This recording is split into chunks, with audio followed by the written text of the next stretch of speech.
This week, we're talking about how to ask for what you want at work and why it's an essential skill, whether you stay in this job or not. You are listening to Love Your Job Before You Leave It, the podcast for ambitious, high-achieving women who are ready to stop feeling stressed about work and kiss burnout goodbye forever. Whether you're starting a business or staying in your day job, this show will give you the coaching and guidance you need to start loving your work today. Here's your host, career coach Corey Lynn. Hey, y'all. Before we get into today's podcast, let me just tell you about something interesting that happened to me. The other day, we went to Trader's to buy approximately $1,000 worth of frozen vegetables because literally what I like to eat is Trader Joe's frozen broccoli and cauliflower roasted to within an inch of its life. And while we were there, I saw lemons, but they didn't look like normal lemons. They had like green stripes on them, and the label said pink lemons. And I was like, I don't know what these are, but I just want them. And I was not going to buy them because I was like, I don't even know what these are, like whatever. And my girlfriend was like, you want them? Like, what if you just buy them? Like, just get them. They're like $1.50 and just buy them and try them. And so I did. And now I'm having a glass of water with the pink lemon juice squeezed in it. And honestly, I can't really tell the difference between this and a normal lemon, but I'm really glad that I tried them anyways, just because I wanted to and just because it's fun. And I think for a lot of us as adults, and also right now in 2020 with like having been in quarantine and the pandemic and just everything, there's always room to try things and have more fun. And I almost didn't do it. And I'm like a super into fun person. So for y'all also, and this kind of ties in with our topic, I just want to remind you that it's okay to try new shit just for fun, just to see if it's delightful. And so often we don't do that. But what if we just did that? So last week we talked about boundaries, and this week we're talking about requests. And boundaries and requests are not exactly the same as pink lemon juice, but I think they have something in common with that, which is about like being curious about what you want and noticing things you're drawn to and then going from there. And even though boundaries and requests are different from each other, I think that there's also some overlap between them. A boundary is a choice you make to take care of your own well-being. A request is something you want to do, but that you also want someone else's buy-in on. So on the one hand, we can always set up a boundary and others don't have to like it, although there may be consequences if they don't. But if we want to make an arrangement that is for our well-being, but we also do want something from someone else, then that may be the time for a request versus a boundary. That being said, like boundaries, this is still not about controlling how others act. The way I teach it, making requests, is more about the asking for what you want, owning what you want as you ask for it. It's more about all of that than it is about whether or not you get it. Don't worry, I'm still going to teach you how to make a very compelling request, but I want to seed the idea right now that it's the asking that is the most important. If you get the thing, that's great. But even if you don't, learning how to identify and ask for what you want is a hugely important skill in its own right. So, like with boundaries, one of the reasons that women don't ask for what they want at work and other places is because of the social conditioning that we've received. Even when we know what we want, we might worry that maybe it's not okay to ask for it, not okay to even want it within the privacy of our own heads. We're afraid that people will think we're being greedy or arrogant or self-centered. And sometimes we don't even know what it is that we want because we're so caught up in the narrative about what we're supposed to want. You know, like all those things that they teach little girls to want, like a marriage and kids and a partner and a house with a view, right? I've experienced this in my own life, and I've seen clients and friends go through this too, where they think they want something, they work their asses off to get it, and then they look at the thing like, wait, what is this? Do I even want this? How did I even get here? So when it comes to making requests, the pushing back against your social conditioning is twofold. It's the willingness to ask. That's essential, obviously, but there's also the exploration of what it is you actually want to ask for and why you want to ask for it. So often I see women ask for what they think they should ask for versus spending some time to get clear with themselves on what it is that they specifically truly want and then asking for that. I went through this myself back when I worked in corporate, and one of my brilliant friends gave me some incredibly helpful real talk about it. I was complaining to her that I needed a new job because the one I had these hours that I didn't like, and it was located in another city. So the commute was often 40 minutes or more, all of which required me to get up super early. And y'all, I was not a morning person back then. I'm really still not, although I'm capable of getting up now, and coaching has helped a lot with that. But let me just tell you, the hours in this job were like 7 to 7:30 in the morning is when most people started the job. And then they got off at like 3:30, 4 o'clock. And that was such a struggle for me. I was not prepared for that. Somehow, like during the interview process, it did not come up that I would be expected to work in that time frame, or like that's what the team normally did, and that it was very typical for meetings to be scheduled in the like 7 or 7:30 time slot, because we also had a lot of people on our team in Europe.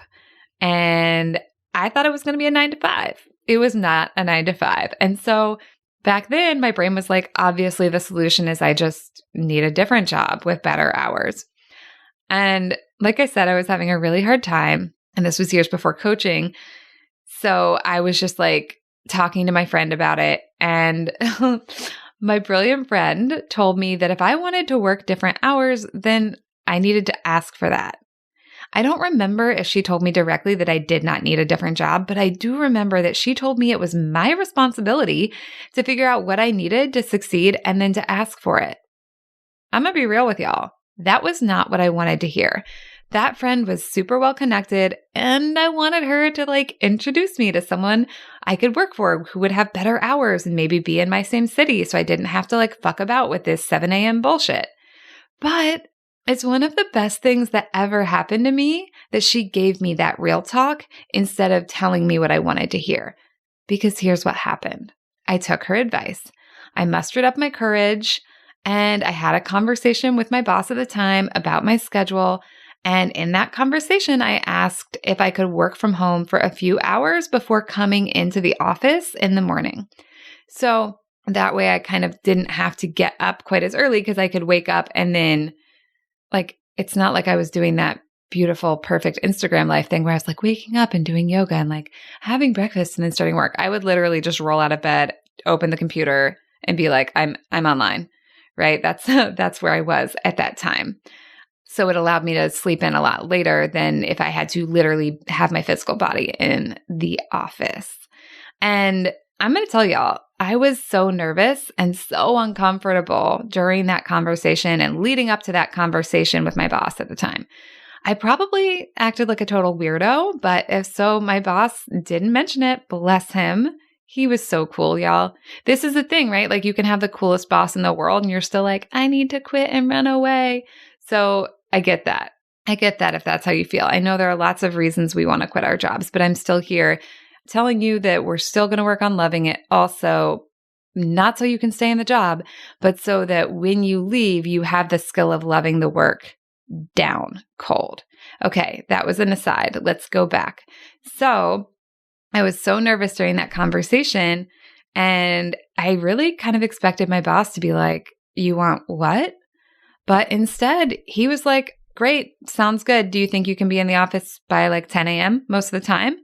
And that was not what I was expecting. I nearly fainted with delight and relief.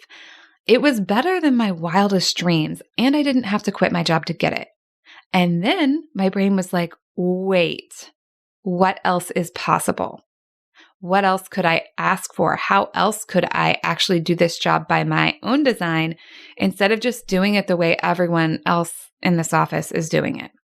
And so that one experience really changed my life and my capacity to figure out and then ask for whatever it is that I want. And this is what I want for y'all too. I want you to learn how to first figure out what it is you actually want, and then second, ask for it and go all in on that asking.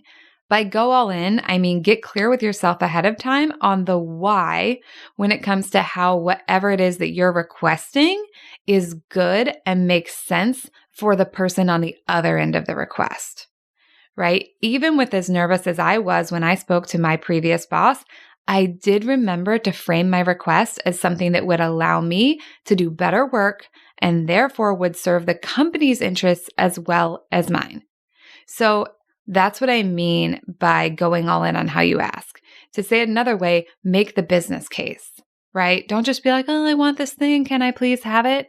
It's not that there's anything wrong with asking in that way. There's totally not. And sometimes when we're new to the art of asking, like that's how it comes out. And that's okay. It's still progress. It's amazing. But when we can be like, okay, what's the business case? How is this better for everyone? That's when we get a really compelling ask. So to recap, making requests will probably feel uncomfortable because it will push back against some of your social conditioning. It might push back against the idea that you should be grateful for what you already have. It might push back against the idea that hard workers are in the office 40 or more hours a week. It might push back against the idea that it's taboo to talk about money. And by talk about money, I mean ask for more of it. So step one is seeing that discomfort for what it is, evidence that you're challenging a social norm you didn't select on purpose, but that your brain learned nevertheless. Like I said in the boundaries episode, the discomfort doesn't mean anything bad about you. We all feel it when we push back against our social conditioning, and that's okay. You can feel it and make your request anyways, just like I did with my boss. Also, you may feel discomfort in even just figuring out what it is you actually want to request. This is also normal. When we don't just request what everyone else asks for, but instead think deeply about what it is we want, that's another way of pushing back against social conditioning, and that can create discomfort too. Just let it be there and keep going. Honestly, you're going to have discomfort either way, so you get to choose. You can have the discomfort of figuring out and asking for what you want, or you can have the discomfort of not knowing or getting what you want. It's not like there's no discomfort if you don't make requests. It's just different discomfort. So once you've figured out what you want and you're ready to ask for it, discomfort and all, sit down and get creative about how you're going to ask for it. If your brain says there's no good way to ask for it, just do not take that shit as an answer. Say to yourself, okay, but if there were an awesome way to ask for it, or even just a pretty good way, what might that look like? And keep asking yourself that question until you come up with something. The brain loves to say, I don't know. But when it realizes you're not going to give up until you get an answer, it will come up with something. And if you're still having trouble, just think of someone you admire and ask yourself, how would they pitch the request?